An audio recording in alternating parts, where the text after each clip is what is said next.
ada dua hal yang sebenarnya kita pengen sampaikan kepada majelis. Pertama, itu terkait, ini kan sebenarnya masih bisa berubah kan gugatannya kan gitu. Ya, tapi beliau tidak berubah. Ya, itu makanya saya katakan itu kan kemungkinan akan bisa berubah kan gitu kan. Tapi faktanya pada saat ini itu udah kemana-mana tuh majelis gitu kan.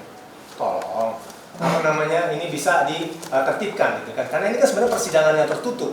Ini terkait dengan kesusilaan. Sampai detik ini belum ada pernyataan bahwa sidang tertutup untuk.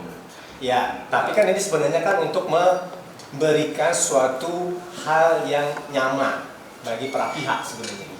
Tapi ini udah berseliweran sebenarnya gitu ya. Yang menurut saya itu problem sebenarnya. Dia bilang ini perjalanan hidup saya mau ikut untuk mengetahui karena ini saya harus tahu ini.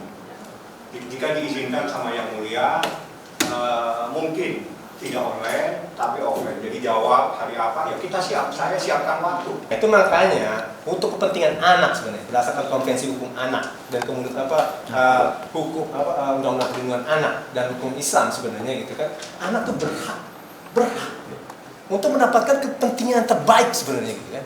Sekarang kalau misalnya ini dikonsultasikan dan kemudian diamplifikasi gitu kan, ini jadi problem sebenarnya majelis gitu kan. Jadi kami pikir nggak apa-apa ya, tapi kalau misalnya yang bersangkutan itu menginginkan ini akan terbuka gitu kan pada saat kita pembuktian.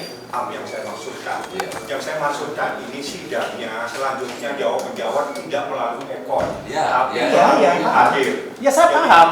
Tapi kenapa? Yang saya maksudkan berbicara sebentar dulu, jangan terlalu emosi, santai. Enggak, saya nggak emosi. Anda yang emosi sebenarnya. Jangan terlalu emosi, santai. Enggak, saya nggak emosi. Anda yang emosi sebenarnya. Tapi prinsipal, karena ini perjalanan hidup dia ingin hadir secara offline. Ya kita kan pertama dua agendanya.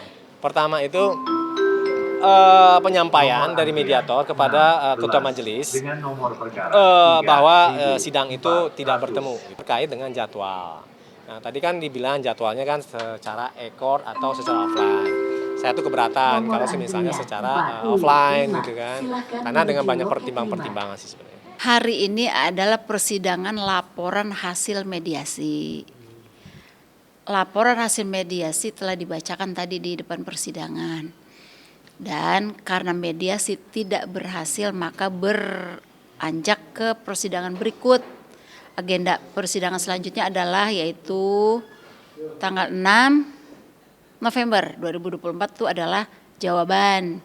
Sedangkan tanggal 11 November 2024 itu replik. 18 November 2024 itu duplik.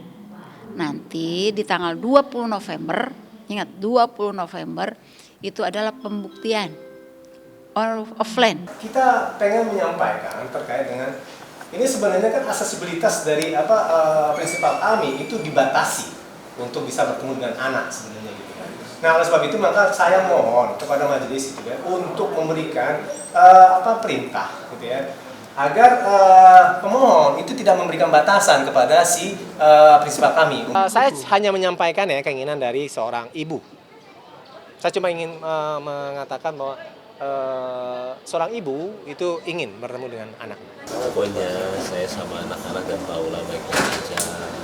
Paula mau kapan pun dia datang. Kalau anak mau sama Paula nggak pernah sedikit pun salah. Jadi apapun berita yang di luar itu ya terserah sebenarnya, cuma makanya sini persidangan aja. Pak ada Mbak Paula nih gitu. Ya udah minta foto gitu loh. Ya kan seneng ya. Dia bilang, tapi Mbak Paulanya nggak mau Pak.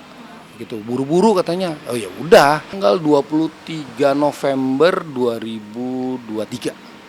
Kebenaran ada rekan kerja saya juga melihat. Cuman nggak berani gitu loh karena ya nggak mungkin kan ada tamu terus datang gitu nemuin mungkin. Jadi gue baru tahu dan gue juga nggak percaya gitu loh. Masa sih orang sama sahabat deket banget, orang yang paling deket sama Baim kan Niko. Sahabatan udah berapa lama sih? Belum banget. Wow banget. 5 tahun, 10 tahun? Kita 10 tahun mungkin Mas. Sahabat bisnis atau sahabat? Persidangan aja lah. Di persidangan aja itu sudah menjurus ke nama dan itu nggak baik.